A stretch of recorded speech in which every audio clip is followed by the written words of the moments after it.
dia, irmãos, graça e paz. Muito bom estar com vocês nessa manhã para dar continuidade aí às nossas lições da Escola Dominical. Eu quero já agradecer pelo privilégio de poder estar ministrando essa lição sobre o novo paganismo. Mas primeiro, meu desejo de que todos tenham passado uma noite maravilhosa de Natal, né? Que as bênçãos do Senhor continuem sobre cada lar dos membros aí da nossa igreja em Vila Paraíso, né? Que o Senhor continue abençoando os irmãos num tempo difícil, né? Esse ano aí que termina, né? Um ano de pandemia, né? A nossa geração foi marcada por essa pandemia, está sendo marcada por essa pandemia, um ano muito difícil, mas onde cada vez mais vemos a graça do Senhor sobre nós, né? O Senhor tem sido misericordioso para conosco, o Senhor tem cuidado de nós, né? Nas perdas, o Senhor tem consolado o nosso coração, grandes oportunidades, né? A igreja está tendo de evangelizar, de proclamar o Evangelho, que é o sentido dela existir, né? De existirmos, adorar a Deus e pregar o Evangelho de Cristo Jesus, ensinando as pessoas aquilo que aprendemos na palavra, aquilo que aprendemos do nosso Senhor. Então, meu desejo é que todos estejam gozando dessa paz que só o Senhor pode trazer, independente das circunstâncias, porque Ele é soberano Senhor, né, irmãos? E falando nesse soberano Senhor, a gente vai falar, né, nessa lição sobre o novo paganismo, né? Eu estou colocando aí os queridos na tela, né, um PowerPoint, para nós estarmos aí falando um pouquinho da lição, né? E a nossa lição, o novo paganismo, e nós vamos estar na sequência, né, falando sobre essa estrutura da lição, né, que os irmãos têm aí na sua revista, né?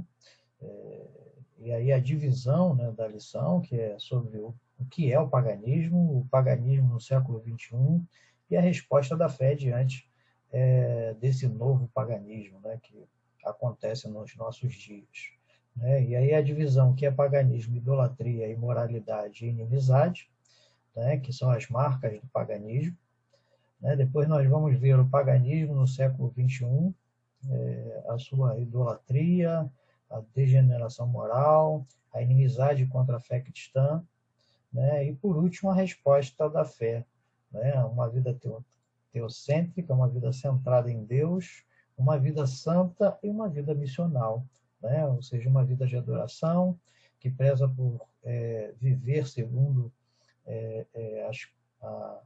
os atributos de Deus, né? Uma vida santa, refletindo assim a imagem e semelhança de Deus que fomos criados e resgatados pela salvação em Cristo Jesus, e vivendo assim uma vida missional, sendo sal e luz nesse mundo, né? E aí já caminhando um pouquinho, né, para quais são os objetivos da nossa lição, né? Conhecer e reconhecer o paganismo e a sua influência, a gente vai falar um pouquinho sobre isso, né? Reconhecendo aí o paganismo na história e a sua influência, saber como resistir biblicamente a ele, a gente vai ver os textos bíblicos que nos orientam a como resistir, a como viver nesse tempo, né? E dispor-se a viver segundo a palavra de Deus, segundo as Escrituras, né? Precisamos entender, queridos, que o paganismo é mais do que o folclore religioso, né? Mais do que essa história de bruxas, magos, doentes. É, na verdade, um agente de resistência à fé cristã.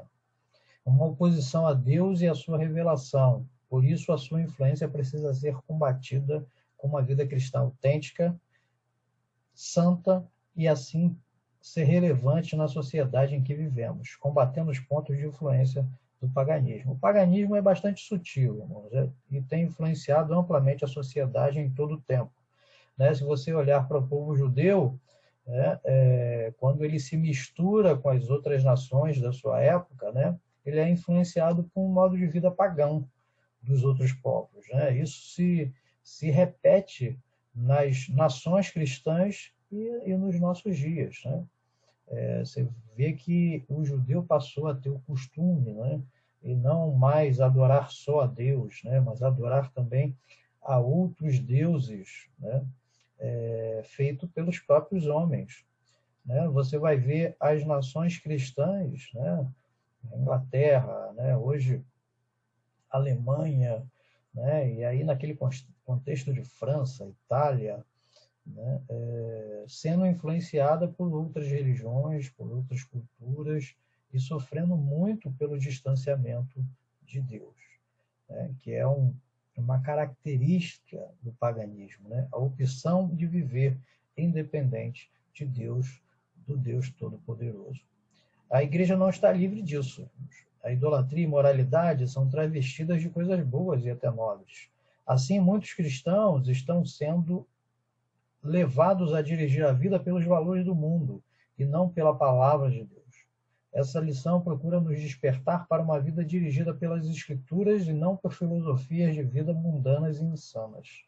Professando-se sábios, diz o apóstolo Paulo, tornaram-se loucos. Né? Isso está lá em Romanos 1, 22. E aí, falando um pouquinho desse texto do apóstolo Paulo nos traz, no capítulo 1, né, de 18 a 32, né, Paulo, do capítulo 1 ao capítulo 3, né, de 1,18 a 3,20, Paulo vai mostrar que todos necessitam do Evangelho, porque todos pecaram, ele diz isso em Romanos 23, né, 3,23, porque todos pecaram e necessitam da glória de Deus. Todos, seja judeu, né, seja gentio, né, que é como os judeus chamavam aqueles que não seguiam ao Deus único e verdadeiro, ao seu Deus, né, era na época judeu ou gentio, né, ou pagão, né, e aí nós vamos ver, né, que é a divisão também entre cristãos e pagãos, né, seja o cristão, né, que crê num Deus único, seja no pagão, que crê em diversos deuses ou em nenhum deus, né, que acaba se tornando também o termo pagão, todos aqueles que não creem em Deus. Quando Paulo, irmãos, fala que a ira de Deus, né, é revelada dos céus contra toda impiedade e justiça, está dizendo da reação de Deus diante da violação do seu mandamento. Vejam que os 10 mandamentos eles são resumidos por Jesus em 2 grandes mandamentos: amar a Deus e amar ao próximo. O primeiro, toda a impiedade, fala do desprezo dos direitos de Deus. Ou seja, né, da destruição da relação vertical entre o homem e Deus. Ou seja, amar a Deus sobre todas as coisas.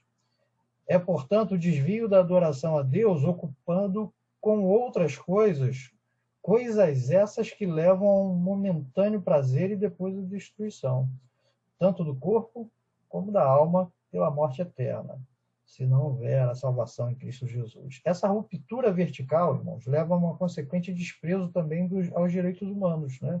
A consequência da falta da relação vertical leva também a uma ruptura à relação horizontal entre eu e o meu semelhante, né? E aí, irmãos, falta o quê? Uma relação de amor, de verdade, de justiça. Portanto, há de se considerar que o paganismo é um comportamento ou uma filosofia de vida que despreza o grande mandamento de Deus. O paganismo se torna não uma religião em si, mas uma filosofia de vida contrária ao mandamento de Deus, aos ensinos da palavra de Deus e ao próprio Deus, assim, né? Nos versos 19 e 20, Paulo vai nos mostrar que esse comportamento é indesculpável. Porque a própria criação revela a grandeza do seu Criador. Né? Paulo vai dizer, o texto que está aí na tela, né, irmãos? Porque os atributos invisíveis de Deus, isto é, o seu poder e a sua divindade, claramente se reconhecem desde a criação do mundo, sendo percebido por meio das coisas que Deus fez, sendo percebido pela própria criação. Por isso, os seres humanos, o texto bíblico vai nos dizer que são indesculpáveis, né? Isso está aí em Romanos 1,20. Né? O salmista, no Salmo 19, versículo 1, que era até o texto, né? Lá na igreja do Baldeador eu cresci com uma imagem muito bonita, né? Uma tela muito bonita que tinha no fundo do templo, né? Atrás do púlpito. E nessa tela estava, eu lembro com assim, muita clareza, né? Isso marcou a minha infância, né? Que os céus manifestam ou proclamam a glória de Deus e o firmamento anuncia as obras de suas mãos, né?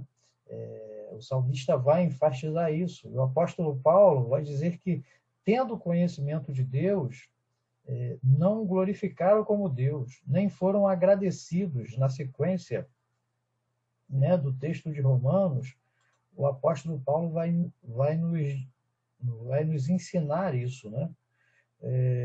Tendo conhecimento de Deus, não o glorificaram como Deus. Por favor, se acompanhe aí em Romanos, né? Nem foram agradecidos, ou seja, esquecemos de dizer obrigado, né? Uma característica do homem que não segue a Deus é que ele esquece dos benefícios que recebeu do próprio Deus, né? Eles esqueceram de ser gratos a Deus. O homem se coloca numa posição de independência e age como se ele mesmo fosse o centro de todas as coisas, como se tivesse o controle de tudo, quer agir de forma independente de Deus, que foi o que aconteceu desde a queda, né? Foi isso que levou Eva e Adão a pecarem contra Deus, a desobedecerem contra Deus, né? Querer conhecer, serem conhecedores do bem e do mal como Deus o é. Né? Foi o grande erro também, antes disso, do inimigo de nossas almas, né? O querer ser igual a Deus, né? Que com essa filosofia de vida leva outros a cometerem o mesmo erro, né? O querer conhecer, o querer ser igual a Deus, o querer ser o centro de todas as coisas, né? Quando o homem se recusa a depender de Deus, irmãos, e Paulo continua o texto dizendo, professando-se por sábios, né? É o texto que está agora na nossa tela, professando-se por sábios, se tornaram tolos, né? E trocaram a glória do Deus corruptível por imagens semelhantes ao ser humano corruptível, às aves, aos quadrúpedes e aos répteis. Por isso Deus entregou a impureza pelos desejos do coração deles, para desonrarem o seu próprio corpo entre si, né? E quando o homem recusa, né, essa relação com Deus, reconhecer quem Deus é, né, ele se torna, ele querendo se fazer, né, conhecedor igual a Deus, né, ele se torna como um tolo, né? E trocam a glória do Deus incorruptível por imagens semelhantes ao ser humano, ou seja, ele reproduz imagens para a sua própria adoração, né? E isso aconteceu com o povo de Israel. Os irmãos conhecem bem a história do bezerro de ouro, né? Quando Deus se ausenta, ou quando Moisés se ausenta, né, um pouco para ali receber na presença de Deus os 10 mandamentos, e eles acham que Moisés está demorando como líder deles, né, espiritual ali, eles fazem um objeto para sua adoração, né, colocando no lugar de Deus, né? E assim a gente vai vendo ao longo da história. O homem, quando se afasta de Deus, o homem acaba buscando outros objetos para colocar no lugar de Deus, já que o homem foi criado para adorar a Deus, né? Eu lembro do testemunho da nossa irmã Berenice, né, quando ela viajava, né, para uma cidade, né, se não me engano, para Aparecida, né, nessas viagens aí que são feitas por muitos romeiros, né, para ali colocar os seus pedidos, né, para serem transformadas as suas vidas. Ela diz que foi ali com uma das viagens com muita expectativa, mas quando ela toca ali na Santa, né, para entregar o seu pedido, ela percebe aquela imagem fria, né, de gesso, né, gelada, e ela começa a pensar, o que essa imagem pode fazer por mim? Né? E ela volta assim, triste, decepcionada, porque reconhece que aquela imagem não poderia fazer nada por ela. Até que ela chega em casa, e quando chega em casa, alguém a convida para ir na igreja, no culto, e ela vai no culto à noite, né? E ali é pregada a palavra de Deus, e é apresentado Jesus, o Salvador, né? E o seu Espírito que nos aquece, né? Um Deus vivo, verdadeiro, né? Que toca em nós e que, irmãos, aquece o nosso coração, e que nos ensina a viver uma nova vida. Né? Nós realmente, como a Bíblia diz, nascemos de novo uma nova vida. E aí Iberê nasce de novo, né? E pode viver essa vida que nós conhecemos pelo seu testemunho, uma mulher que vive na presença de Deus e que vive para Deus. Né? Eu estava lendo um livro também muito interessante, publicado agora pelo pastor Manuel Bernardino, Desbravadores do Sertão. E dentre as histórias ali, né, porque era um povo muito católico, né, muito que tinha de muitas imagens, né? E aí o pastor Forsyth, né, que foi um dos desbravadores do sertão nordestino, né, do sertão ali pernambucano, e ele fala da conversão do senhor Manuel, que era um rezador e colecionador de santos, né? Ele tinha um dos seus cômodos, uma parede forrada de santos, né? E ali na pregação do pastor Forsyth, né, ele e a esposa se convertem, né? E após se converter, ele queima todos os santos, né? Ele vai para casa e no dia seguinte queima todos os santos, né? E era um dia que a esposa dele estava fazendo uma feijoada, e ele pegou aquela pilha de santo e foi queimando um por um lá no fogão a lenha, né? Onde estava sendo feita a feijoada, né? E chegou a vez do santo dele predileto. E ele disse para o Santo Antônio, né? Se você é santo mesmo, não queima, pula fora do fogo. Mas, como todos sabem, né? Ele se queimou também, porque era de madeira, não podia fazer nada pelo seu Manuel, né? Junto com todos os outros santos ali de madeira, ele se queimou, né, para aquecer aquela feijoada, né? Esse é o Manuel, diz uma frase muito interessante, que aquela foi a melhor feijoada de sua vida, né? Cozida pelos santos, né? Então, irmãos, o homem, por isso que Paulo vai dizer que o homem é tolo, né? Porque ele se achando sábio, quando ele está distante de Deus, ele na verdade é um tolo, porque pega imagens que não podem fazer nada por ele, né? Imagens que ele mesmo criou para adorar, né? Colocando assim no lugar de Deus, né?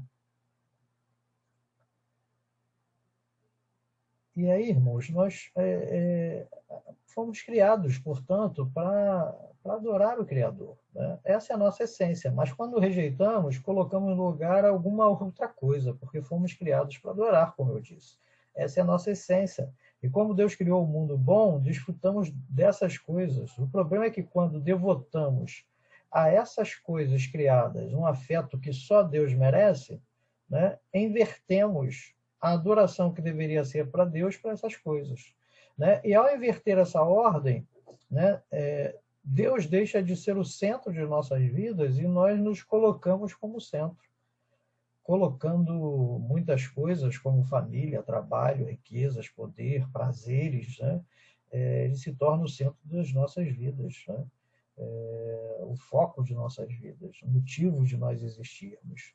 Mas, irmãos, voltando ao comentário da nossa essência, nós fomos criados de uma forma única, à imagem e semelhança de Deus, com a capacidade, né, como eu sempre gosto de dizer, com a capacidade de amar e dar, para refletirmos sua natureza, vivermos um estilo de vida conforme a palavra de Deus, que nos revela o seu propósito para cada um de nós. Isso vai afetar a nossa forma de viver. Se não existem absolutos, que é uma característica desse tempo, se não existe a verdade absoluta, se não existe um Deus com o direito de dizer o que é certo ou errado, como vamos encontrar absolutos morais? A sociedade define a moralidade pela maioria. As leis que são aprovadas são leis que a sociedade já defende, já almeja, né? E para não ter confusão, os líderes, né, os governantes, eles apenas transformam em lei para poder organizar, né? E há alguns séculos atrás, a sociedade, por exemplo, considerou que era moral a escravidão, né? A poligamia, que desde os patriarcas de Israel, né, se criaram essa confusão, né, indo de encontro a uma ordem do próprio Deus, né, com relação ao casamento, né, e tiveram muita confusão ao longo de suas vidas por essas escolhas erradas, né? Hoje, em muitos países, por exemplo, o homossexualismo, o aborto, o divórcio é tido como algo moral, né? quando a Bíblia diz que isso é imoral. Deus não criou o homem para a prática dessas coisas, né? Por exemplo, o divórcio pode ser até um acidente de percurso, mas ele não. Jesus deixa claro isso, né? Que Deus abomina, né? Deus rejeita, Deus odeia o divórcio, né? Não é algo que Deus quer. É claro que pode acontecer um acidente de percurso, né? E você reconhecer esse acidente de percurso pela graça de Deus, né? O Senhor te dar uma outra oportunidade de relacionamento em que você possa construir, né? Mas não é o padrão de Deus, não é a vontade de Deus. E nós estamos falando de uma sociedade cristã que aceita essas coisas, né, irmãos? E tantas outras coisas que têm sido aceitas em nossos dias e que, na verdade, não são verdadeiramente o padrão de Deus para a nossa sociedade. Por isso, Paulo diz que Deus os entregou às suas próprias paixões, né? Pelos desejos do coração deles, para desonrar o seu corpo entre si. Né? No verso 24, é interessante que Paulo, nos 24 a 28, ele repete isso 3 vezes. Né? Primeiro ele diz, Deus entregou, no verso 24, tais homens à imundícia, à impureza. Né? No verso 26, ele diz, por causa disso os entregou Deus às paixões infames, ou seja, uma relação fora da ordem natural de Deus, né? Homem com homem, né? Deus criou o homem, né? Para um relacionamento no casamento, né? Entre um homem e uma mulher, né? E os homens deturparam essa criação, né? Tendo uma relação fora da ordem de Deus, né? Que Romanos 1 vai deixar isso muito claro, né? Homens com homens, mulheres com mulheres. Né? E verso 28, por haverem desprezado o conhecimento de Deus, o próprio Deus os entregou uma disposição mental reprovável para praticarem coisas inconvenientes. Portanto, vemos uma sociedade pagã, idólatra, imoral e inimiga de Cristo e dos seus seguidores. Né? Aí, irmãos, entrando, né, propriamente dito na estrutura da nossa lição, né, o que é paganismo, né? E quais são as marcas do paganismo, né? Nós vemos que o conceito, né, paganismo, palavra que tem origem no latim paganos, né, está aí no slide, logo abaixo da pergunta que é paganismo, né, a palavra no latim paganos, né, pagão, que significa campestre, era a filosofia de vida daqueles que moravam nos campos, ou seja, uma adoração aos elementos da natureza, de onde entendiam ser sua fonte de vida. A terminologia pagão é utilizada nesse momento para caracterizar as pessoas que seguem os conceitos politeístas. Né? Tem vários deuses, né? Deus Sol, Deus Lua, Deus Terra, Deus Água, né? Vários deuses. Né? Mas a partir do quarto século, né, os cristãos começam a chamar o termo pagão para se referir aos não cristãos. Né? Isso aí está na parte de baixo ali do slide. Né? Os não cristãos usavam práticas idólatras, os não cristãos que usavam práticas idólatras, mesmo conceitos gentios para os judeus, como eu falei há pouco, né? Ou seja, pagão era aqueles que não serviam ao Deus vivo e verdadeiro. Né? E vejam que a partir do quarto século, né, isso é uma ênfase, né, na igreja cristã, né, tem até algumas coisas aí, frases, né, e coisas que foram usadas para frisar, né, essa questão, né, entre cristãos e pagãos. Né? Uma frase, né, aquela, quem tem padrinho não morre pagão. Né? A preocupação de batizar as crianças para não ficar pagã. Né?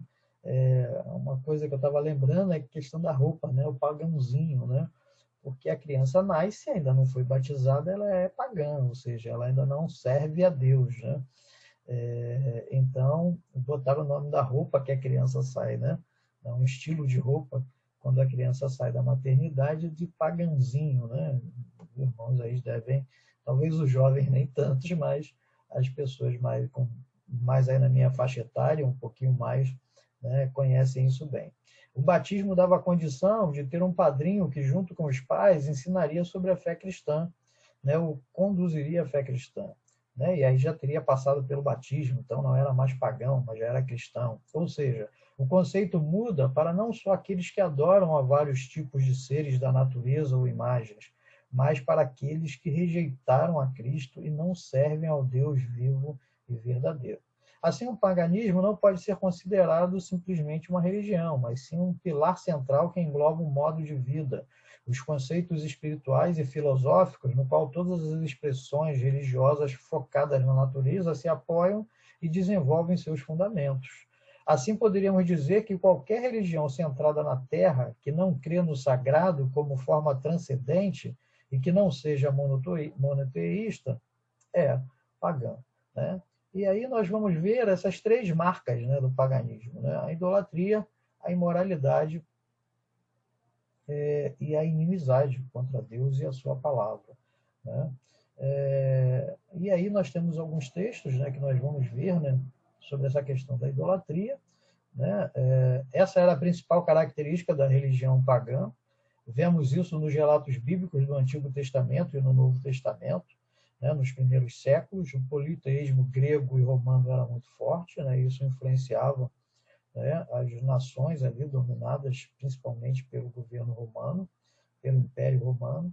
E aí nós vemos em Atos, né, 17, 22 e 23, Paulo falando ali, ele está em Atenas, né, e ele se depara com um quadro que ele aproveita essa oportunidade para pregar o Evangelho. Você pode ver lá em Atos 17, 22 e 23, Paulo percebe aquela oportunidade entre os atenienses que adoravam muitos deuses a ponto de terem cuidado para não esquecer nem irritar nenhum deus, colocar um altar ao Deus desconhecido.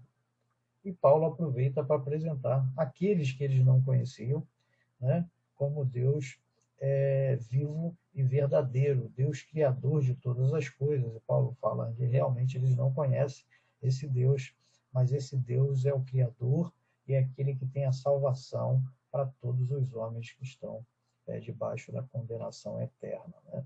Depois, Paulo, quando na sua segunda viagem, quando ele está ali passando por Tessalônica, né, e Paulo fica ali pelo menos 3 semanas, né, e pregando o evangelho ali em Tessalônica, muitas pessoas se convertem, né? Você pode ver Paulo falando a esses irmãos convertidos ali no capítulo 1 da primeira epístola, né, dos versos 1 a 10. As pessoas deixavam a idolatria e se arrependeram dos seus pecados e reconheceram Cristo como seu Salvador e passam a adorar ao Deus único, ao Deus verdadeiro. E Paulo cita nos versos 9 e 10, e como deixando os ídolos vos convertestes a Deus, para servir ao Deus vivo e verdadeiro, e para guardares dos céus o seu Filho, a quem ele ressuscitou dentre os mortos, Jesus, que nos livra da ira vindoura, né? Paulo também vai falar lá nos 1 Coríntios 10, 14, né? Paulo exorta os crentes de Corinto para fugir da idolatria, que era uma cidade muito idólatra, né? E uma cidade também muito imoral, né? Um alto índice de moralidade, de prostituição, né? Realmente, né? Quando você lê ali a primeira e a segunda epístola de Coríntios, você percebe o grande problema que a própria igreja vivia por causa da influência desse estilo de vida pagão dos coríntios, né? Em Atos 19, 23 e 27, a gente vê também esses efeitos da idolatria na cidade de Éfeso, né? Uma cidade muito idólatra, que vivia, inclusive, que tinha um forte comércio por conta dessa idolatria, né? E o Evangelho chega para destronar a imoralidade, a idolatria, né, na cidade de Éfeso, né? A deusa Diana, né, que era muito adorada e tinha todos os fabricantes faziam todos os tipos de deuses, né? Naquela época, Éfeso já era uma cidade de em torno de 500 mil habitantes, né? Uma cidade importante, a quarta cidade mais importante no Império Romano, a província, né, mais importante, a quarta mais importante do Império Romano. Então era assim, uma cidade muito importante. E quando o Evangelho chega ali, né, ele destrona, né, dos versos 23 a 27, né, um dos comerciantes, né, um dos fabricantes de ídolos da época, Demétrio, né, ele fala como que a pregação do apóstolo Paulo, né, chegou, né, e mudando, né, e atingindo toda a Ásia Menor, né, não só Éfeso, mas toda a Ásia Menor, né, estava ouvindo o Evangelho e estava sendo transformada pelo Evangelho. Né? Uma outra marca, irmãos, é a imoralidade. Né? A idolatria, a ausência de Deus na vida da sociedade, leva a um processo degenerativo. Paulo fala em Romanos 1, 22 a 32, e nós também vemos isso em Efésios 2, né, quando diz que ele vos deu vida, estando vós mortos em vossos delitos e pecados. Né? Paulo vai mostrar um quadro, né, de moralidade, né, em Efésios 2, né, de escravidão, né, aos prazeres do nosso coração, né, às nossas vontades. Né? Ele vai falar isso nos versos 2 e 3, né, a escravidão ao sistema desse mundo, ao inimigo de nossas almas, né, que tenta nos destruir, né, que no Evangelho Jesus diz que veio para matar, roubar e destruir. Né? Então, o homem acaba, por conta da consequência do afastamento de Deus, a ter uma vida imoral e escrava disso, né? Levando a sua autodestruição. O homem se afasta de Deus pela idolatria, contrariando o mandamento do próprio Deus. Esse afastamento de Deus e seus princípios o leva a um estado de relativizar a verdade, né? E tomar as decisões pelo seu próprio julgamento. Torna-se escravo de suas próprias decisões, de seus deuses criados por ele mesmo. Né? Há uma frase interessante de Pablo Neruda que diz que somos livres para fazer nossas escolhas, mas somos escravos das consequências.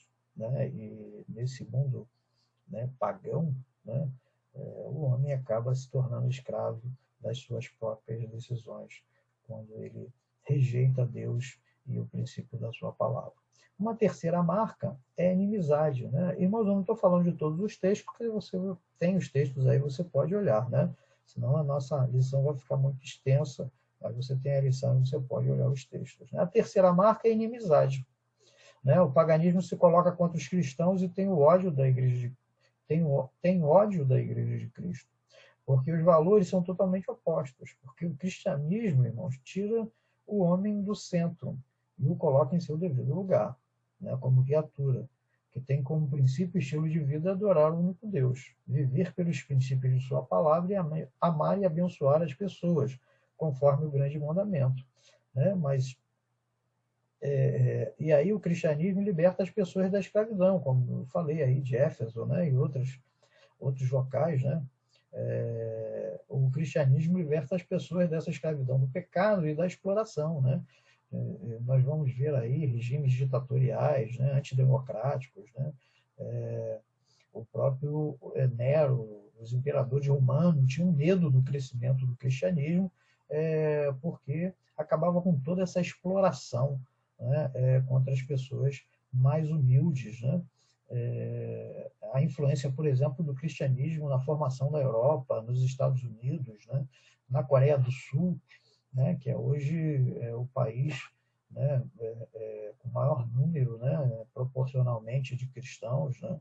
É uma sociedade totalmente transformada pelo Evangelho, né? onde o Evangelho chega, né, irmãos, dá libertação às pessoas e busca uma maior participação nos direitos humanos. Né? Um exemplo de vida cristã, passamos por exemplo, agora, como exemplo, né, agora pela eleição dos oficiais na nossa igreja. Né? O cristianismo, irmãos, nos leva ao ensino e à prática, né, de que aqueles que nos lideram, né, e aí no caso eu estou falando dos oficiais, né, já dando os meus parabéns, né, como pastores e líderes, né, nós somos modelo de serviço e não de receber. Né? Nós estamos ali para servir. Né? O que nós recebemos do Senhor para abençoar a vida das pessoas. Isso que é o cristianismo. Né? O Senhor Jesus, né, ali com a bacia, com a toalha, né, lavou os pés dos discípulos, né? E ele, sendo mestre, né, ele se colocou como exemplo de servo, né? Então, nós estamos aí para servir, né? Eu louvo a Deus pelos irmãos que foram eleitos e que os irmãos tenham sempre em mente, né? Por onde eu passo, às vezes eu percebo um erro muito grande, onde as pessoas que se tornam líderes, né, de grupos no cristianismo, né, eles acham que devem ser servidos, né, e se aproveitam dessa posição, né, quando na verdade nós fomos escolhidos por Deus para viver a essência do que nós fomos criados, que é o amar e dar, né, e principalmente nós como líderes na igreja cristã. Né? Por isso há uma inimizade contra isso, né, irmãos? Porque o mundo vai de encontro a essas coisas, né? Há uma exploração ao outro, né? Nós vemos pela própria característica do nosso país, o nível de corrupção, pelo distanciamento de Deus, e às vezes até pessoas que se dizem cristãs, evangélicas, né? Sendo influenciadas e caindo e sendo destruídas por esse mal, ao não seguir os princípios da palavra de Deus, né? Então, uma das marcas, irmãos, do paganismo, né, é a inimizade contra Deus e os princípios da sua palavra, né? E nós precisamos estar atentos às palavras do Senhor Jesus lá no Sermão do Monte, em Mateus, né, Mateus 5, no final, né, quando Jesus fala da última bem-aventurança, ele fala que bem-aventurados os perseguidos por causa da justiça, porque deles é o reino dos céus, né? Nos países onde há o maior crescimento, irmãos, é onde há perseguição, onde o evangelho mais cresce, e o período que o evangelho mais cresceu foi o período de perseguição. Isso também no Brasil, né? Bem-aventurados são vocês quando por minha causa os insultarem e os perseguirem, e mentindo disserem todo mal contra vocês. Alegre-se e exultem, porque é grande a sua recompensa nos céus. Pois assim perseguiram os profetas que viveram antes de vocês. Vocês são o sal da terra. Ora, se o sal vier a ser insípido, como lhe restará o sabor? Para nada mais presta, senão para ser lançado fora, ser pisado pelos homens. Vocês são a luz do mundo. Não se pode esconder uma cidade situada no alto de um monte, né? Nós somos a luz do mundo, irmãos. Nós somos o sal da terra, né? E nós precisamos realmente cumprir com esse papel, né? E nós seremos perseguidos pela inimizade do mundo contra o evangelho. Então, uma marca do paganismo, né, é a idolatria, a imoralidade e a inimizade contra os princípios da palavra de Deus, né? Aí vamos passar a ver agora, irmãos, né, a idolatria, o paganismo no século XXI, né, como ele se apresenta, né? Nós precisamos entender que, por exemplo, os judeus, irmãos, enfrentaram isso, o paganismo, né? Ainda não tinha esse termo paganismo, mas era a forma de vida dos povos que estavam ao redor do povo de Israel, né? E a convivência com esses povos acabou trazendo uma má influência a muitos de Israel, né? Que se tornaram idólatras, né? Que deixaram o Deus vivo verdadeiro, ou adorava até a Deus, mas adorava também os outros deuses pela influência que eles tinham dos outros povos, né? Os cristãos do primeiro século, né, do mundo grego-romano, também viveram isso, tanto que os apóstolos enfatizavam em todas as suas cartas, né, o apóstolo Paulo, Pedro, João, né, enfatizam a importância deles estarem vivendo uma vida santa, uma vida na presença de Deus, uma vida que preza pelos princípios da palavra, né, para não serem influenciados. E em nossos dias não é diferente. Em nossos dias tem o seu modo próprio de se manifestar e de tentar nos influenciar, né? A natureza humana caída, irmãos, arrasta o homem a esse tipo de vida, né? A uma vida idólatra, uma vida distante de Deus, né? E aí, consequentemente, a imoralidade e a inimizade contra as coisas de Deus, né? E aí você pode ver, né, alguns textos bíblicos, né? A idolatria da modernidade, né? A raiz da idolatria, em Romanos 1, de 21 a 23, anseios da alma humana, né, de Romanos 1, 25, né, o mal aprova o que é mal, né, Romanos 1, 26 a 32, o texto vai mostrar isso, a degeneração moral está lá em 2 Timóteo, né, a pós-modernidade, né, ou seja, a marca do egoísmo, do secularismo, né, do individualismo, né, que mostra, né, esse comportamento que está em 2 Timóteo 3, versos 1 e 2, né, nos versos 3 e 4, né, a crueldade desse tempo, né, e a negação da verdade, né, onde não há absoluto, onde não há verdade absoluta. Né? O homem tem as suas verdades, são várias, né? Cada um tem a sua verdade. É uma marca desse tempo que os textos bíblicos já falavam sobre isso, né? Já falam sobre, nos ensinam para ter esse cuidado. Né? E a inimizade contra a fé cristã. Né? Nós temos a igreja perseguida, nós temos uma crítica filosófica, né? Nas academias, né? Incentivando as pessoas a ir contra os valores e princípios da palavra de Deus, né? O questionamento desses valores. Né? Então, sobre a idolatria, quais as características da idolatria moderna, irmãos? É uma pergunta, né, para nós refletirmos. Em nossos dias, a idolatria é marcada não só por imagens físicas ou palpáveis, mas principalmente pelos desejos do coração. Tudo que você coloca em primeiro lugar na sua vida, ocupando o lugar de Deus, é idolatria. Os ídolos de nossa época são cada vez mais individualizados. Deixamos de viver e fazer as coisas de Deus e viver o seu propósito para viver prazeres e vontades. O trabalho é uma bênção de Deus para todos nós, né, irmãos? É para o nosso sustento, né? Para a oportunidade de testemunho a outras pessoas. Mas quando colocamos o trabalho acima de Deus, o idolatramos.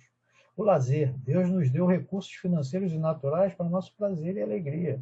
Mas quando essas coisas nos tiram da presença de Deus, pecamos. Né? Quantas pessoas melhoraram de vida, né? Tiveram uma condição melhor, e com isso o seu carrinho, na sua casa, né? E outras possibilidades de prazeres, né? E acabam ocupando o tempo de estar na presença de Deus e de viver uma vida para Deus. Né? Em vez de aproveitar essas bênçãos dadas por Deus para serem recursos para abençoar outras vidas e também com isso se alegrar, né? Não, acabam usando essas coisas para satisfazer os seus prazeres egoístas. Né? E outras coisas, como status, né?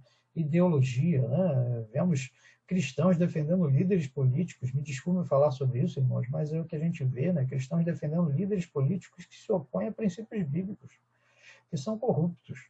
Alguns para colher benefícios, né? Se aproximam deles para ter os seus benefícios próprios, e outros por uma ideologia que é mais mundana do que divina. Né? Vocês vejam que esse é o comportamento da sociedade hoje. Né? Se apoiam os políticos, né? Alguns pelos benefícios, o outro por uma ideologia totalmente fora da orientação da palavra de Deus. A nossa ideologia precisa ser sempre, irmãos, de vida, de adoração a Deus e glorificá-lo com uma vida de santidade, segundo o modelo de Cristo. Né? Uma segunda marca é a imoralidade. Como a sociedade degenerada procura... E aí uma pergunta, né? Como a sociedade degenerada procura amenizar os efeitos de sua depravação? Né? A era moderna trouxe o conceito de que não há verdade absoluta, tudo é relativo, contrariando o ensino da palavra de Deus. Né? Muitos filmes, né? Novelas, né? E outras produções da mídia, né? Usam a frase siga o seu coração. Né? Quando a Bíblia ensina, irmãos, que enganoso é o coração do homem, quem poderá conhecê-lo? Só o Senhor conhece os corações. Por isso o poeta diz que a principal coisa que precisamos guardar é o nosso coração, porque dele procedem as fontes de vida. Vamos nos comportar, ou melhor dizendo, o que determina o nosso estilo de vida são as verdades que abrigamos em nossa mente e nosso coração. Né? A propaganda vai dizer experimenta, experimenta, né? E outras coisas mais. Né? E aí nós precisamos cuidar o que guardamos na nossa mente e no nosso coração. Por isso o salmista afirma, guardo no coração as tuas palavras, para não pecar contra ti, né? Que é o nosso lema aí da escola dominical. Por isso a sociedade está cada vez mais degradada, irmãos, degenerada, corrupta, pelo distanciamento da palavra de Deus, pela prática oposta aos princípios cristãos. Né? Em 2 Timóteo 3, versos de 1 a 4, vejam que mostra claramente, né, um estilo de vida egoísta e violento, distante dos princípios da palavra de Deus. Né? Se você abrir a sua Bíblia, você vai ver aí, mas você precisa saber disto, diz o apóstolo Paulo a Timóteo. Nos últimos dias sobrevirão tempos difíceis, pois os seres humanos serão egoístas, avarentos, orgulhosos, arrogantes, blasfemadores, desobedientes aos pais, ingratos, ímpios, sem afeição natural, implacáveis, caluniadores, sem domínio de si, cruéis, inimigos do bem, traidores. Veja que violência, traidores, atrevidos, convencidos, mais amigos dos prazeres que amigos de Deus. Né? Então é um tempo, queridos, de degeneração moral, onde não há verdade absoluta e que o homem busca viver os seus próprios prazeres, um estilo de vida totalmente egoísta, fora do padrão de Deus. Né? E a terceira marca é a inimizade contra Deus e contra a fé cristã. Né? E aí, uma terceira pergunta é: que tipo de ações sutis podemos identificar como atos de inimizade contra a fé cristã? Né? Um exercício que você pode fazer é essa pergunta com a sua família. Né? Que tipos de ações sutis podemos identificar como atos de inimizade contra a fé cristã? Faça esse debate em família.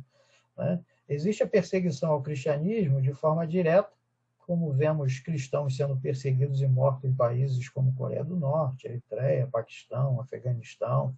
Né? E você pode ver uma lista completa no site de Portas Abertas, né? Dos 50 países onde há o maior índice de perseguição. E devemos orar por os nossos irmãos que estão nesses países, né? Ou pregando como missionários, ou que se converteram e vivem nesses países sofrendo essa perseguição. Mas no Ocidente, né, nos outros países, é a perseguição indireta, né, que vem vestido de uma crítica filosófica, através de questionamento dos valores cristãos. Né, os valores cristãos estão sendo cada vez mais questionados na sociedade. Né, o pensamento pós-moderno é altamente crítico à fé cristã e vem disfarçado, né, do academicismo, da liberdade ideológica, da liberdade de gênero, entra de encontro às verdades bíblicas, influenciando as pessoas a se afastarem de Deus e sua palavra. Outro fator de inimizade é levar a religião a uma esfera de vida que não influencia os atos morais, ou seja, você pode estar na igreja e viver como o mundo e seus valores, né? Que aí se chama o cristão nominal, né? Que você vai à igreja, frequenta os cultos, né? Seja ele católico, né? Ou numa igreja evangélica, né? E aí mas você não precisa viver os valores cristãos, você pode viver os seus próprios valores fora dali, você pode beber, fumar, você pode fazer isso, pode fazer aquilo, né? Tudo pode, né? Não há proibições, não há absolutos, né? Quando a Bíblia, na verdade, vai trazer as orientações corretas para um estilo de vida cristão, segundo a vontade de Deus, que leva uma vida sadia a uma vida próspera. Irmãos, e aí chegamos no terceiro ponto, que é a resposta da fé, né? A resposta da fé a um novo paganismo. Né? E aí nós temos vários textos, né, que vão falar aí da vida teocêntrica, ou seja, a vida centrada em Deus, né? Deus é o centro da nossa adoração, do nosso louvor. Né? Nós temos outros textos que falam aí da vida pura, né? Mostrando a vida de Cristo, né? Oposta à libertinagem pagã, né? A prática da justiça, né? A busca da pureza, da santidade, e a vida missional, né? Que é a novidade de vida, né? Em Cristo Jesus. Né? Nós somos novas criaturas, as coisas velhas já passaram, eis que se fizeram novas todas as coisas. Deus nos trouxe novidade de vida por meio de Cristo Jesus. E aí a responsabilidade de propagar o reino, né? buscar em primeiro lugar o seu reino e sua justiça, e todas as outras coisas lhe serão acrescentadas, ou seja, o que tem sido primeiro em nossa vida, né? O reino de Deus, né? Deus e o seu reino precisam ser o primeiro, né? Ou seja, cumprir a missão de Deus precisa estar em primeiro lugar em nossas vidas, e nós precisamos ter isso como estilo de vida, né? E conduzir o mundo à paz, né? Que levar a Cristo, tirando toda essa violência, né? Da sociedade, né? Você vê quantos testemunhos nós temos de pessoas que estavam envolvidas em coisas que levavam a uma vida violenta, né? De violar o direito do outro, né? De destruir suas próprias vidas, e o Evangelho as transformou para uma nova vida. Todos nós, de alguma forma, isso aconteceu, né, irmãos? A minha vida foi transformada pelo Evangelho, a sua vida que está nos ouvindo foi transformada pelo Evangelho, e se há alguém que está nos ouvindo que ainda não foi transformado no Evangelho, não há nada melhor do que o Evangelho de Cristo Jesus, de uma vida centrada em Deus, buscar uma vida pura, né? Nós não vamos acertar sempre, mas o pecado para a gente é acidente de percurso, né? E uma vida que busca pregar o Evangelho e ensinar aquilo que temos aprendido dos valores da palavra de Deus. Ok, irmãos? E eu gosto muito queria, né, trazer essa palavra final, já conduzindo aí para um fechamento da nossa lição, né? Esse texto tenho vários textos aí, mas eu gosto muito dos capítulos 5 e 6 de Efésios, quando Paulo, né, na sua epístola aos Efésios, né, que é uma epístola também que foi para todas as igrejas ali da Ásia, né, certamente, né, Paulo ensina sobre a prática, Paulo traz doutrina e traz o ensinamento prático de como nós devemos viver, né, diante dos ensinamentos da palavra de Deus. E no capítulo 5, né, Paulo fala dessa vida centrada em Deus, né, nos versos 1 e 2. Sede imitadores de Deus como filhos amados, ou seja, eu preciso olhar para Deus, né, e os atributos de Deus precisam ter um reflexo em minha vida, né? Eu preciso me tornar dia a dia mais parecido com Deus, mais parecido com Cristo Jesus, o seu Filho, que foi exemplo para nós de uma vida com Deus, né? E Paulo vai dizer lá, e andar em amor, como também Cristo nos amou e se entregou a si mesmo por nós, como oferta de sacrifício a Deus, como aroma suave, né? Precisamos andar em amor, nós fomos criados para viver em amor, né, irmãos? Amor a Deus e ao próximo, é o grande mandamento que Jesus nos ensinou, né? Os fariseus perguntaram a Jesus qual era o mandamento, né? Amar a Deus acima de todas as coisas, e devemos amar ao próximo como a nós mesmos, né? E aí por isso que Paulo vai dizer que o nosso andar, o nosso dia a dia, o nosso caminhar precisa ser em amor, como também Cristo nos amou. E aí Paulo coloca que Cristo é o nosso modelo de vida, de amor, né? E se entregou a si mesmo por nós, como oferta e sacrifício a Deus, como aroma suave. Vejam que Jesus foi obediente a Deus em todas as coisas. Ele cumpriu a sua missão sendo obediente a Deus. Quando ele diz está consumado, né, ali na cruz do Calvário, ele está dizendo que assim, eu fui obediente ao Pai até o final. Eu sou um exemplo para vocês de obediência, né? O estar consumado também tem a ver com a nossa salvação, né, irmãos? Ele pagou o preço pela nossa salvação, para que tivéssemos nova vida. Mas que essa nova vida é nesse modelo de obediência a Deus, obediência à sua palavra, né? E sacrifício a Deus como aroma suave, ou seja, a nossa vida precisa ser também um sacrifício a Deus com um aroma suave, ou seja, como algo agradável a Deus, que chega até diante de Deus como algo agradável. Deus olhar para nós e se agradar de nós. É claro, irmãos, que nós lutamos contra a nossa natureza pecaminosa, né? E aí o paganismo, né, e sua filosofia de vida, né, tenta nos influenciar nessa fraqueza que nós temos. Mas quando nós buscamos essa vida centrada em Deus, o Espírito nos ajuda a vencer todas essas coisas. Ok, irmãos? Precisamos viver uma vida santa, irmãos. né, diante da filosofia de vida, né, imoral, de libertinagem pagã, pela quebra dos valores morais ensinados no Novo Testamento, enfatizados por Cristo e os apóstolos do Novo Testamento, precisamos testemunhar uma vida santa, cheia do Espírito Santo. Né? A partir do verso 15, o apóstolo Paulo, no capítulo 5 de Efésios, ele vai dizer, né, que nós devemos andar, né, antes do versículo 15, né, ali do 1 ao 15, né, do 3 ao 15, né, depois dele falar que nós devemos imitar a Deus, né, e a Cristo, né, ele vai falar que nós devemos andar como os filhos da luz. Né? E Paulo, a partir do verso 15, ele explica como é isso na prática. Né? Ele fala de uma sequência, né, espero que você esteja aí com a sua Bíblia aberta, né, olhando. Há uma sequência de 3 pares de mandamentos, e cada par inclui algo para fazer e algo para não fazer, né? Um sim ou não. Né? E o terceiro par é seguido por uma sequência de verbos que indicam uma ação contínua, como nós podemos permanecer cheios do Espírito Santo. Né? E vivendo essas orientações do texto bíblico. Né? Nos versos 15 e 16, você pode ver aí Paulo dizendo: portanto, vede prudentemente como andais, não como nécios. Né? Lembra lá do se dizendo sábios, né? Tornaram-se tolos. Né?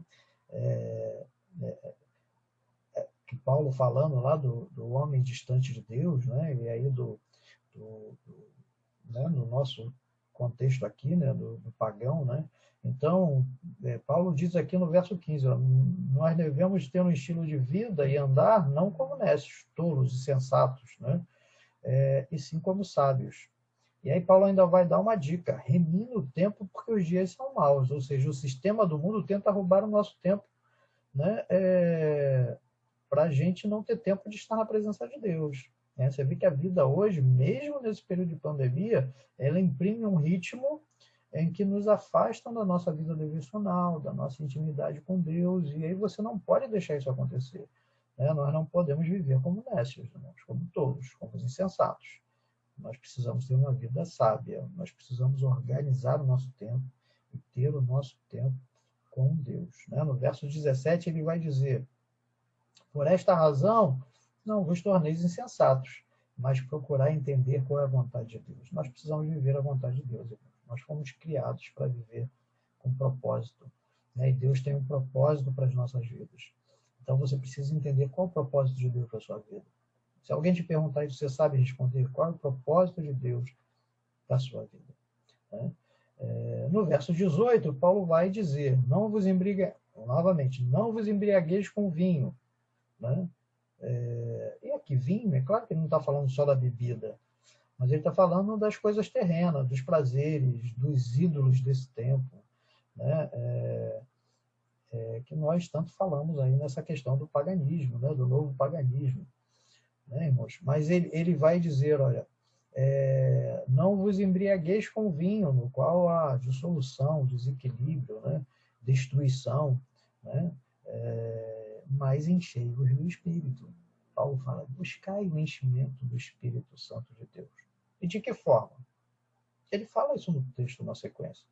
Primeiro, falando entre vós com salmos e hinos, entoando e louvando de coração ao Senhor com hinos e cânticos espirituais. Ou seja, uma vida centrada, uma vida de adoração, uma vida que louva ao Senhor de coração. Aonde?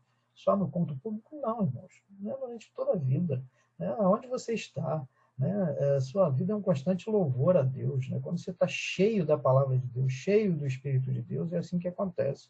Né? Entoando e louvando de coração o Senhor com hinos e cânticos espirituais. Né? A marca do paganismo é a idolatria. Aqui a proposta é uma vida constante de adoração a Deus. Né? Na sequência ele vai dizer: dando sempre graças a Deus por tudo, ao nosso Deus e Pai, em nome do Senhor Jesus Cristo. Né? Lembra que uma das marcas, né, de uma vida distante de Deus, né, que Paulo fala lá em Romanos 1, né, ingratidão, né, uma vida ingrata, diante de tudo que Deus tem feito, o homem não reconhece que Deus é Deus. Ele é todo-poderoso, ele tem feito tudo por nós, criador de todas as coisas, que mandou o seu Filho Jesus pagar um alto preço pelas nossas vidas.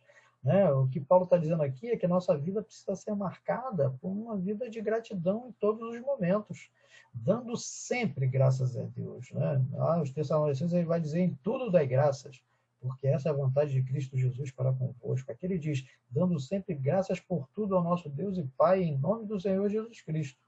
Né? Ao invés de uma vida ingrata e imoral, uma vida de gratidão a Deus por tudo, vivendo na dependência dele como Senhor de nossas vidas. Né? E depois Paulo vai dizer: sujeitando-vos uns aos outros no temor de Cristo. Ou seja, vivendo o grande mandamento e o propósito que fomos criados de adorar a Deus, espelhando, refletindo a sua imagem e espalhando a sua glória, né? Que é o nosso lema aí da igreja, que é o que Deus nos ensinou desde o princípio de todas as coisas, desde Gênesis. Né? Nós precisamos refletir a imagem e semelhança que temos, que fomos criados, e espalhar a sua glória. Né? Precisamos multiplicar, encher a terra, espalhando assim a glória de Deus. Né? Nós precisamos pregar o evangelho em Jerusalém, Judéia, Samaria, até os confins da terra. Né? Vivendo para proclamar o reino, influenciando os que estão à nossa volta, e aí a começar no lar. Né? Paulo fala na sequência do texto aí, né, do papel da esposa, do papel do marido, como os filhos devem viver, né, como os servos e senhores devem viver. Né? Ou seja, as esposas precisam estar debaixo da mesma missão do marido. Qual é a missão? Adorar a Deus e servir a Deus, viver uma vida de serviço. Né? A mulher sábia que edifica a sua casa. Né? Os filhos, os maridos, amar a esposa como Cristo amou a igreja, né? No sentido de cuidar dela, né? De apresentá-la diante de Deus, de influenciá-la a uma vida espiritual, de uma intimidade com Deus, né? Como sacerdote do lar, levando a esposa e os filhos a viverem assim, filhos e pais dessa relação, né, do pai, sendo modelo para o filho de quem serve a Deus, de quem tem intimidade com Deus, para que ele possa, sendo obediente, assim como Jesus é modelo para a gente de obediência, nós somos modelo de obediência a Deus para os nossos filhos. Nossos filhos precisam ver, né, que nós somos tementes a Deus, que nós somos obedientes a Deus. E isso vai facilitar também a relação deles com Deus, né? E também como servos e senhores, né? Se você é funcionário de alguém, você precisa fazer tudo como que para o Senhor. Se você é o patrão, você precisa também cuidar do seu funcionário como o Senhor orienta na sua palavra. Né? E por último, irmãos, vivermos uma vida missional, né? Que é o fechamento do que Paulo fala no texto, né? Essa prática da vida aí na família, que leva a refletir nos nossos filhos, que leva a refletir aonde trabalhamos, aonde estudamos, né? Por onde estamos. Né? Fomos criados com propósito. O momento e os locais onde a igreja mais cresceu foi nos períodos de grande perseguição. Precisamos atentar à necessidade de vivermos uma vida assim, irmãos, com propósito, de adoração e ensino da palavra de Deus. A grande comissão, ela diz: exige pregar o evangelho, né, a toda criatura, ensinando-os a guardar todas as coisas que vos tenho ordenado. Né? Então, nós precisamos pregar o evangelho, né? Nós precisamos ensinar o evangelho para as pessoas, ou seja, discipular, né? Levar o evangelho, e o Espírito Santo trabalha nos corações, e nós precisamos ensinar os princípios da palavra de Deus. Essa é a nossa vida missional. Precisamos viver assim, irmãos, para a glória de Deus, testemunhando do Senhor, para que vidas sejam salvas. Nós precisamos ter uma vida realmente missional, vivendo o privilégio da missão de Deus, né? de participar da missão de Deus. E isso como? Não é só quando você aceita o desafio de ir para um outro país, para uma outra cultura. Não. A vida missional é a nossa vida dia a dia aqui, né? Seja na nossa casa, seja com os amigos, seja no trabalho, seja na escola, aonde estivermos, nós precisamos pregar com a nossa vida o Evangelho de Cristo Jesus. Né? Não só aquela questão, né, de que você não pode, né? Tem uma frase que diz que você não precisa usar palavras, né? Você precisa viver a vida. Sim, precisa viver, precisa testemunhar e precisa falar também quando Deus dá oportunidade. Você não pode se limitar, né? Não, você tem que ser movido pelo Espírito Santo e também, se for preciso falar, você precisa ter conteúdo. Por isso que é importante estar sempre diante da palavra de Deus, conhecendo a palavra de Deus, para também, quando o Espírito der a oportunidade, né? Quando Deus der a oportunidade, o Espírito te usar para lembrar dessas coisas e pregar a palavra de Deus. E assim vivemos uma vida missional. Concluindo, irmãos, assim como o povo de Israel, os nossos irmãos dos primeiros séculos enfrentaram, né, lutas, né, e esse estilo de vida pagão, enfrentamos hoje um novo paganismo, né, influenciando a sociedade com valores e princípios da palavra, influenciando a sociedade com valores e princípios da palavra de Deus. Né? Nós enfrentamos o paganismo, precisamos influenciar a sociedade vivendo uma vida segundo os princípios da palavra de Deus. Levando o novo paganismo tenta levar a sociedade a um estilo de vida escravo, né, da idolatria, que leva a uma vida, consequentemente, uma vida moral e inimiga de Deus e de seus ensinos. Precisamos, como igreja, como povo de Deus, estar atentos, como diz o apóstolo Paulo, desperta tu que dormes. Precisamos fazer a leitura correta desse tempo e tomar a nossa posição como sal e luz, dando sabor, iluminando esse mundo em trevas. Vivendo uma vida centrada em Deus, irmãos, vivendo os ensinos da palavra, o modelo de Cristo, cheio do Espírito Santo, uma vida santa, uma vida missional, uma vida com o propósito de adorar a Deus e proclamar o seu nome, uma vida verdadeiramente missional que cumpre o seu papel no lar. Mulheres vivendo a mesma missão de adorar a Deus, edificando a sua casa, homens que são sacerdotes do lar, amando a sua esposa como Cristo amou a igreja, levando a santidade e o amor, ensinando os filhos no temor do Senhor, uma vida piedosa, para que sejam obedientes como o mandamento da palavra de Deus e tementes ao próprio Deus. Uma família que vive a palavra e influencia a sociedade onde está plantada. Irmãos, nós temos o quanto nós, como cristãos, temos influenciado a sociedade de hoje com os princípios cristãos.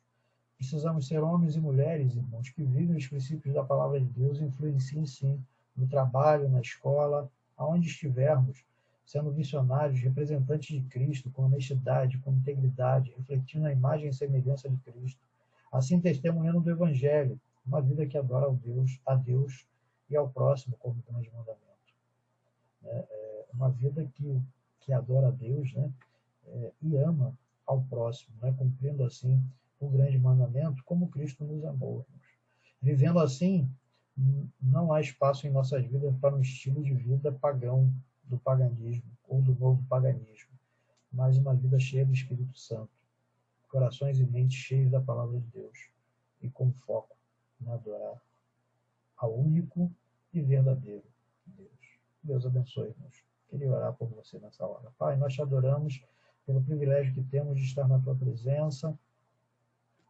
Queremos, Pai, te adorar por tudo que tu és, Senhor, colocar as nossas vidas a ti, desejosos, Senhor, de viver a tua vontade, o teu propósito, uma vida santa, uma vida centrada no Senhor, uma vida, Senhor, missional, que leva o teu evangelho, Senhor, em meio a uma sociedade corrupta, corrompida, vivendo um estilo de vida desse novo paganismo, Pai, que vai contra os princípios da tua palavra, Senhor, que é inimiga do Senhor, que o Senhor, consequentemente, vive uma vida imoral, Pai. Que o Senhor tenha misericórdia da nossa sociedade hoje e que, Senhor, o Evangelho possa continuar transformando muitas vidas, não só na nossa nação, mas, Senhor, em todo o mundo. E que o Senhor guarde as nossas famílias, Senhor, para vivermos assim, voltados, Senhor, para Ti, para a Tua palavra, para os Teus princípios, vivendo assim vida saudável na Tua presença. Recebe a nossa gratidão, consola e fortalece os corações e que possamos verdadeiramente viver a alegria daquele que nos salvou e nos trouxe, Senhor, a viver como novas criaturas para vivermos uma nova vida. Recebe, Senhor, a nossa gratidão, o nosso louvor, a nossa adoração por esse ano que passou, nas suas lutas e dificuldades, mas nas grandes oportunidades que tivemos. E já te agradecemos pelo ano de 2021, que certamente vai trazer, Senhor, outros momentos difíceis, mas de grandes oportunidades, Senhor. E, Senhor, a grande oportunidade de louvar e adorar ao Senhor em todo o tempo. recebe a nossa gratidão, a nossa adoração como tua família, em nome de Jesus. Amém, Senhor. Amém, Pai. Queridos, que Deus abençoe, né, e que possa ter servido aí essa reflexão para abençoar a sua vida, o seu lar. Bom, forte abraço, feliz 2021, que Deus abençoe grandemente a sua vida.